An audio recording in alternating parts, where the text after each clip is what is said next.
함께 한번 기도하겠습니다.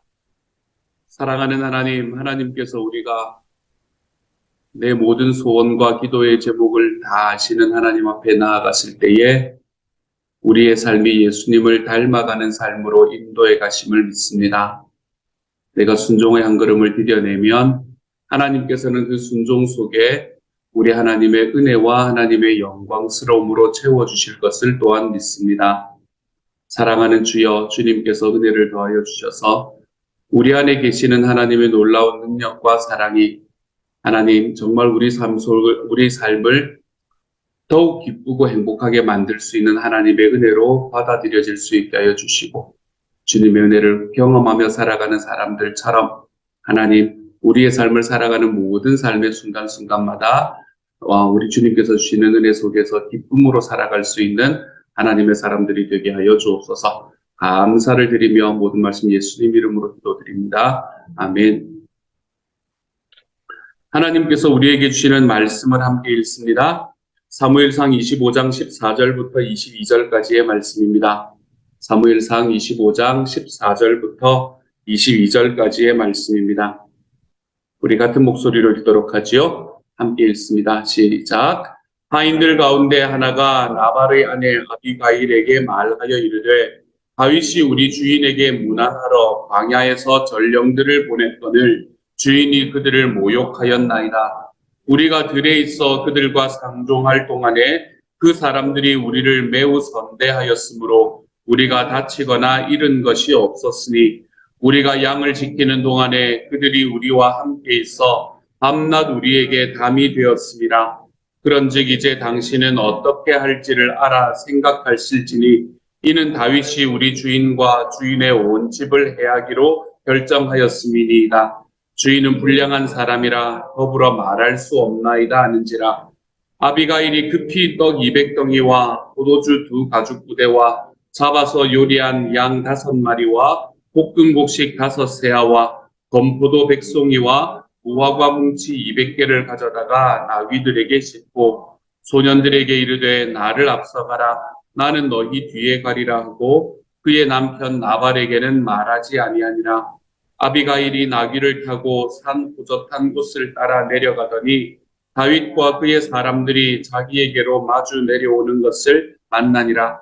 다윗이 이미 말하기를 내가 이 자의 소유물을 광야에서 지켜 그 모든 것을 하나도 손실이 없게 한 것이 진실로 허사라.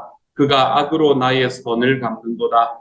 내가 그에게 속한 모든 남자 가운데 한 사람이라도 아침까지 남겨두면 하나님은 다윗에게 벌을 내리시고 또 내리시기를 원하노라 하였더라. 아멘.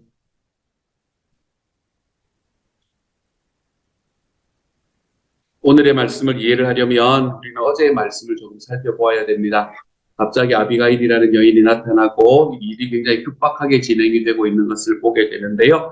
우리는 어제의 말씀부터 시작을 해서 이 장 전체의 이야기가 하나의 이야기로 형성되어 있는 것을 우리는 보게 될 겁니다.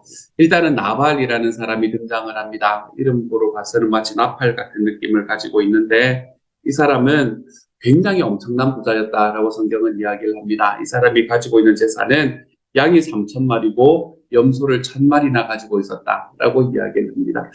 요즘도 양이 3,000마리 정도 되면 엄청난 부자겠지요. 그렇죠? 그런데 그때 당시에 양이 3,000마리, 염소가 1,000마리였으니 얼마나 어마어마한 부자였겠습니까? 그리고 이 사람은 유다 지파의 갈렙 족속이었습니다. 그런데 이 갈렙이라는 사람하고는 좀 다르게 이 나발이라는 사람의 성격은 완고하고 그의 행실은 악했다라고 성경은 우리에게 평가해주고 있습니다. 반면에 그의 아내였던 아비가일이라는 여인이 나오는데요. 이 나발이라는 사람과 비교해서 아비가일이라는 여인은 아름답고 총명한 여자였다라고 성경은 기록하고 있죠. 나발은 완고하고 행실이 악한 사람이고 아비가일은 아름답고 총명한 여자였다라고 이 두 사람을 대조해놓고 있습니다. 이제 양과 염소가 이 사람이 가지고 있는 재산의 대부분이었기 때문에 이 양털을 깎는 날이 이 사람에게는 추수하는 날하고 거의 똑같은 날이었었을 거거든요. 그래서 양털을 깎는 잔칫날이 되자 이 나발을 도와주고 있던 나발이 이제 이 양들이 있고 이러면 주변에 있는 불량배들이 막 덤비고 그러지 않겠습니까? 그렇죠? 이제 그것을 계속해서 막아주면서 그 양들을 지켜주고 있었던 다윗은 나발에게 사람들을 보내어서 먹을 것을 좀 주십시오라고 이야기를 합니다. 광야에서 다윗의 부하들이 나발의 양과 목자들을 짐승으로부터 지켜줬기 때문에 우리에게 먹을 것을 이제 잔칫날 좋은 날이니까 우리한테 먹을 것을 좀 주시면 좋겠습니다. 라고 이야기를 하는 겁니다. 좋은 날이니 은혜를 좀 베풀어 주셨으면 좋겠습니다. 라고 부탁하는 거죠. 이 부탁에 대해서 나발은 그들의 요청을 이런 지하에 거절합니다. 그냥 거절한 것뿐만이 아니라 그들을 인격적으로 모욕까지 하면서 그들의 이 다윗이 했던 이 요청을 거절해버립니다. 다윗이 주인에게서 도망친 족이다라고 이야기를 하면서까지 그는 지금 다윗을 향해서 모욕하고 있는 그런 상황을 우리는 성경에서 볼 수 있습니다. 그는 지금 선으로 악을 갚고 있는 거죠. 다윗이 사울에게는 하나님께서 하신 말씀이기 때문에 순종하면서 버티고 있는 상황이었지만 이러한 상황들, 자기가 베풀었던 모든 선들이 악으로 돌아오는 이런 상황은 다윗도 참지 못했던 것 같습니다. 그래서 그는 분노하면서 군사를 일으킵니다. 이렇게 분노하면서 이 군사를 일으켰더니 이제 나발이라는 사람은 재산은 많았지만 군사력에 있어서는 사실은 이 다윗에게 견주지 못했던 사람이었기 때문에 그 사람의 운명은 바람 앞에 등불같이 될 수밖에 없었었지. 이 나발이라는 사람을 가만히 바라보면 우리 주변에도 나발과 같은 사람이 있을 수가 있겠구나라는 생각을 해봅니다. 우리는 최선을 다해서 선대하려고 하는데 괜히 우리한테 성질 부리고 괜히 우리한테 못 살게 구는 사람들 말입니다. 그럴 때는 우리도 다윗처럼 분노하게 되지요. 그리고 어떻게든 복수하고 싶은 마음이 우리의 마음속에서 올라오게 되는 것 같습니다. 어쩌면 우리가 누군가에게 나발이 되어 있을 수도 있겠습니다. 누군가는 나를 나발이라고 생각을 하는 그런 사람, 그런 관계들이 우리 안에 존재하고 있을지 모르겠습니다. 하지만 하나님께서는 다윗이 감정에 따라서 직접 복수하는 것을 막으시는 분이 하나님이셨습니다. 하나님께서는 성경을 통해서 어쨌든 복수는 하나님께 달렸다라고 계속 이야기를 하십니다. 하나님께서는 직접 복수하는 것을 끊임없이 막으십니다. 나발 같은 사람을 통해서도 나발이 이렇게 그간의 선으로 악으로 선을 갚는 이러한 과정들을 통해서도 하나님께서는 그 나발을 통해서 다윗을 더 연단시켜 나갑니다. 우리의 목장에서도 마찬가지입니다. 그렇죠? 목장에서 나를 힘들게 만드는 사람, 소위 말해서 힘들게 만드는 사람들이 있습니다. 힘들게 만드는 사람들이 있을 때 그 사람들을 향해서 내가 어떻게든 복수해버리라. 그렇지 않습니다, 여러분. 하나님께서 우리가 힘든 과정들, 그 관계들 속에서 하나님은 우리를 연단해 가시는 분이 되십니다. 우리 주변에 있는 사람들도 어쩌면 나도 그 사람에게, 그 사람도 나에게 우리를 연단시키기 위해서 하나님께서 주신 사람이고 우리를 연단시키기 위해서 하나님께서 주신 관계일지도 모릅니다. 이러한 일들이 쉽지가 않다는 것을 압니다. 선으로 악을 이긴다는 이야기가 여러분 말씀에 나오는 한마디의 문장이지만 이게 절대로 쉬운 일이 아니라는 것을 압니다. 하지만 쉽지는 않지만 이게 하나님께서 우리에게 베풀어 주신 하나님의 길이라는 것을 우리는 또한 분명히 알아야 되겠습니다. 하나님께서 우리에게 말씀하시는 것은 선으로 악을 이겨라 라는 이야기입니다. 선으로 악을 이겨라. 그러므로 우리는 성령님을 의지하면서 다시 한번 마음을 다스려 볼 줄 알아야 되겠습니다. 우리는 선으로 악을 이기는 것이 왜 중요한가? 선으로 악을 이기는 것을 통해서 그 위태위태한 관계가 계속해서 지속되는 것이 중요해서 그러는가? 그렇지 않습니다.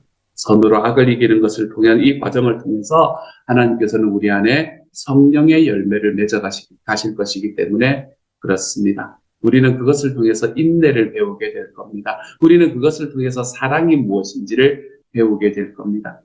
그것에 내 마음이 불이 타서 내가 어떻게 하면 그 사람에게 복수할 수 있을까라는 생각으로 내 마음을 태우기 시작하면 결코 맺을 수 없을 그 열매들이 우리들의 삶에 맺히게 될 겁니다. 우리가 예수님을 닮아가는 삶에 있어서는 단 한순간도, 단 하나의 기회도 낭비하거나 허비하며 살아가지 않는 하나님의 사람이 되었으면 좋겠습니다. 하나님께서 우리의 삶에 주시는 모든 관계들과 상황들을 하나님이 그 안에서 어쩌면 내가 내가 행하는 선을 누군가가 악으로 갚고 있는 듯한 그러한 느낌을 받는 그런 순간 속에서도 하나님께서는 우리에게 그것을 통해서 내가 너를 연단시키고 있다. 그걸 통해서 너가 예수님의 내 아들이신 예수의 모습을 닮아가도록 지금 만들어가고 있다.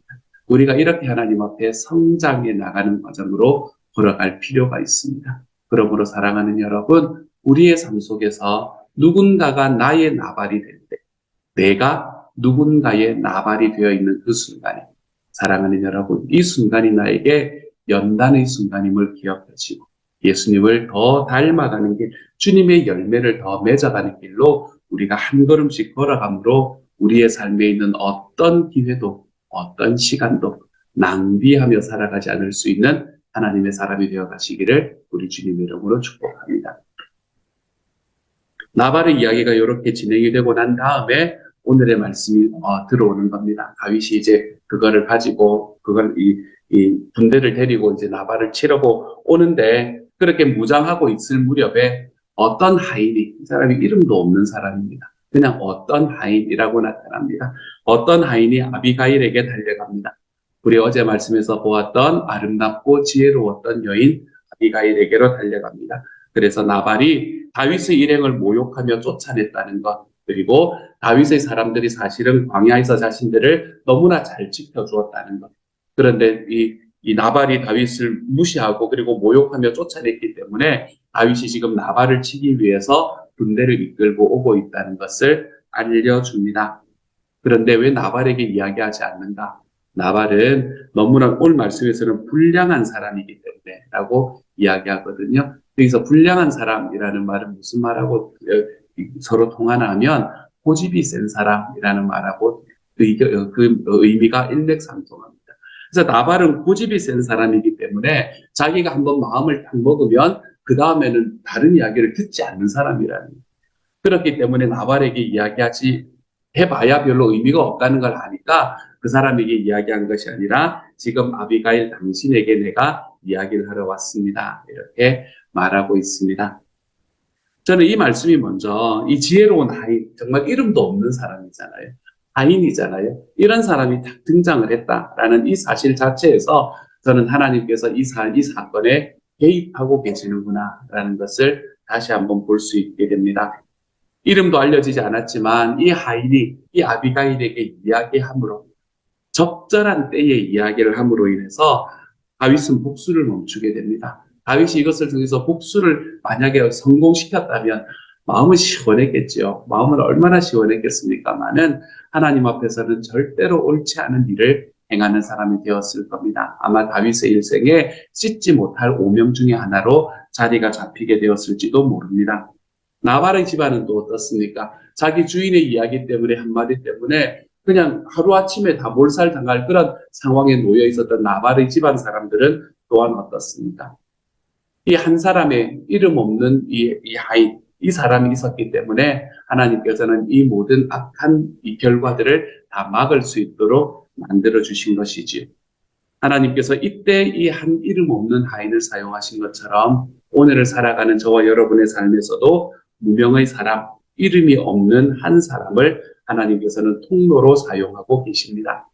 우리도 하나님의 뜻 안에 있다면 생각지도 못한 사람들을 사용하셔서 하나님께서는 우리를 도와주실 겁니다.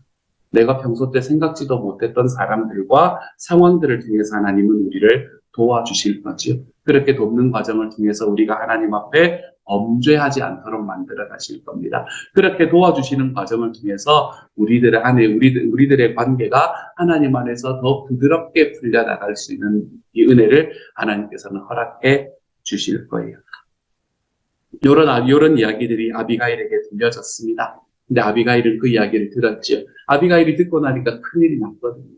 이 나발은 전혀 모르고 있는 그런 상황이지만 아비가일이 듣기에는 큰일이 났거든요. 이 문제가 너무 심각하다는 것을 알아챕니다. 그리고는 문제가 심각하다라는 것을 알고는 급히 먹을 것을 준비해서 출발을 합니다. 참 많이 준비를 했던 것 같아요. 그렇죠? 백송이, 몇 백송이 막 이러면서 이야기를 하는 걸 보면 굉장히 많이 준비해서 먹을 것을 가지고 출발을 합니다. 그리고 먹을 것을 준비해서 출발하는데 자기는 여인이니까 걸어가는 이 걸음걸이가 아무래도 좀 느릴 수밖에 없을 거 아니에요. 그렇죠? 그러니까 자기는 더 뒤에 갈 테니까 너희는 먼저 가라라고 이야기합니다. 아비가일이 지금 느끼고 있는 이 급박함을 우리는 거기에서도 바라볼 수 있게 되는 것 같아요. 다윗의 분노가 자기의 집안을 덮치기 전에 다윗을 만나서 사과를 해야 됩니다. 그래서 이 복수가 여기에서 이루어지는 것이 아니라 복수의 칼날이 끊어지는 것을 이 아비가일은 만들어내야 되는 상황이었죠. 이 상황에서도 아비가일은 역시 나발에게 이야기하지 않고 떠납니다. 왜냐하면 알아봐야 역정을 낼 것이 너무나 뻔하기 때문이었죠. 나발은 진짜 고집이 센 사람이었던 것 같습니다. 역정 낼 게 너무나 뻔한 상황이었기 때문에 그는 나발에게 이야기하지 않고 이 모든 일을 합니다. 아비가일은 그러므로 행동하는 지혜를 가지고 있었던 여인이었다라고 저에게는 마음에 들어왔습니다. 아비가일은 행동하는 지혜를 가지고 있는 사람이었습니다. 사태를 정확하게 판단하고 그 상황에서 무엇을 행해야 되는지를 알고 있었던 사람이었습니다. 그리고 그녀의 빠른 판단과 빨랐던 결단력이 나발의 집안 전체 사람들을 구해낼 수 있는 곳까지 가게 되었었죠. 이 아비가일의 행위를 보면서 저는 저의 삶을 한번 돌이켜 보았습니다. 우리는 여러 가지 이유로 머뭇거릴 때가 있습니다. 특별히 머뭇거릴 때는 어떨 때인가 하면 이건 내가 하지 않아도 되는 일인 것 같은데 사실은 아비가일도 그렇게 말할 수 있었거든요. 아비가일이 이 일들을 감당을 해야 될 이유가 어디 있었단 말입니까? 누가 감당해야 되는 거예요, 사실은? 나발이 감당해야 되는 거죠. 우리는 그 상황 속에서 내가 이걸 감당하지 않아도 되는데 왜 굳이 내가 이런 생각을 하는 때가 생겨날 수가 있습니다. 우리들의 삶에서 신중하다라는 것은 하나님 앞에 시간을 드리고 그 시간을 드리면서 하나님의 뜻이 어디인지를 분별하는 것은 너무나 중요한 이야기입니다. 하지만 이것과 반대로 생각해 보면 우리는 때로는 너무 시간을 끌고 너무 신중하다가 때를 놓치는 경우도 있는 것 같아요. 그러므로 우리는 하나님 앞에 신중함을 배워야 합니다. 하나님께서 우리에게 말씀하시는 그 말씀에 기다림도 배워야 돼요. 하지만 때로는 과감하게 행동할 줄도 알아야 됩니다. 왜냐하면 우리의 지혜는 말과 행동으로 드러나야 하니까요. 근데 문제는 뭡니까?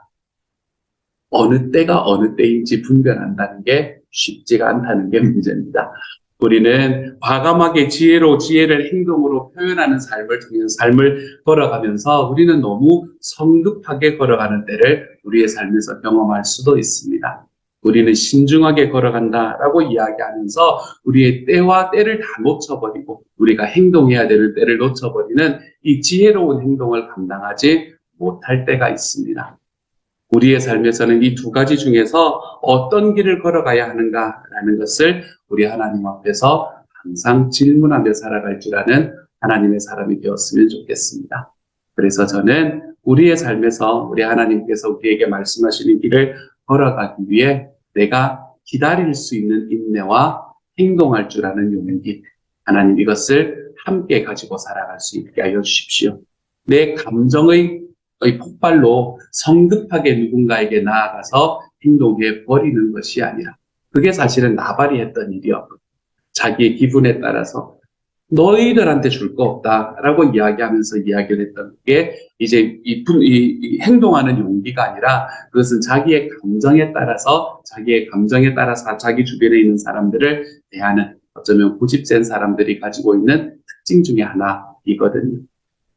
그런 것들이 아니라 우리의 삶에서 하나님 앞에 신중하게 기다릴 줄 아는 인내와 하나님 앞에 행동해야 될 때를 깨달을 수 있고 그 행동해야 될 때는 행동해 볼 수 있는 용기. 하나님, 이 둘 사이에서 제가 올바로 판단하며 살아갈 수 있는 하나님의 사람이 되게 하여 주옵소서. 우리가 왜 옛날에 우리말에 너무나 고상한 말이 있지 않습니까? 그렇죠? 기다리다 똥된다 이런 이야기를 하잖아요.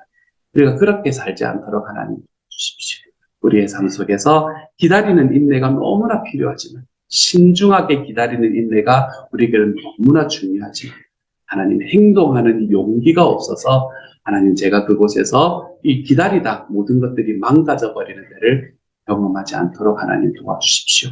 우리가 이 둘 사이에서 하나님이 주시는 이 분별력 안에서 살아가 볼 수 있는 오늘 하루, 우리의 평생이 되어갈 수 있는 하나님의 사람이 되어가시기를 우리 주님의 이름으로 축복합니다.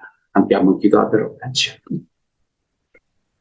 사랑하는 하나님, 우리의 삶에는 무명의 한 사람, 이름을 알지 못하는 한 사람이 우리의 삶에 있는 문제들과 아픔들을 해결해 주는 때를 우리는 경험하게 되는 때가 있습니다. 사랑하는 주여, 하나님께서 은혜도 더하여 주시고 능력도 더하여 주셔서 하나님, 우리의 주변에 하나님 제 마음과 우리의 삶을 하나님 붙들고 이야기해 줄 수 있는 그 한 사람을 보내주시는 그 하나님의 은혜를 경험하기를 소망합니다. 내가 누군가에게 그런 한 사람이 될 수 있는 하나님의 사람이 될 수 있기를 주님 또한 소망합니다. 하나님, 우리의 삶에 주님 앞에 신중하게 하나님 기다리는 인내를 가지는 것이 얼마나 소중한 일인지를 모릅니다. 그렇지만 때로는 우리에게 행동하는 용기가 필요할 때도 있습니다. 주님이여, 우리에게 이 두 가지가 우리가 언제 어떤 것을 선택해야 되는 것인지 하나님, 우리가 하나님 앞에 지혜를 구할 수 있게 하여 주시고 분별할 줄 아는 지혜를 허락하여 주셔서 주님, 우리가 이 둘 사이에서 잘못된 선택을 하여서 하나님, 그때까지 우리가 행해왔던 것들이 의미가 없어져 버리는 대로 걸어 들어가지 않도록 하나님이여 도우시고 함께하여 주옵소서. 모든 말씀을 우리 주님 예수님 이름으로 기도드립니다. 아멘. 하늘에 계신 우리 아버지여, 이름이 거룩히 여김을 받으시오며 나라 임하옵시며 뜻이 하늘에서 이룬 것 같이 땅에서도 이루어지이다. 오늘날 우리에게 일용할 양식을 주옵시고 우리가 우리에게 죄 지은 자를 사하여 준 것 같이 우리 죄를 사하여 주옵시고 우리를 시험에 들게 하지 마옵시고 다만 악에서 구하옵소서. 대개 나라와 권세와 영광이 아버지께 영원히 있사옵나이다. 아멘.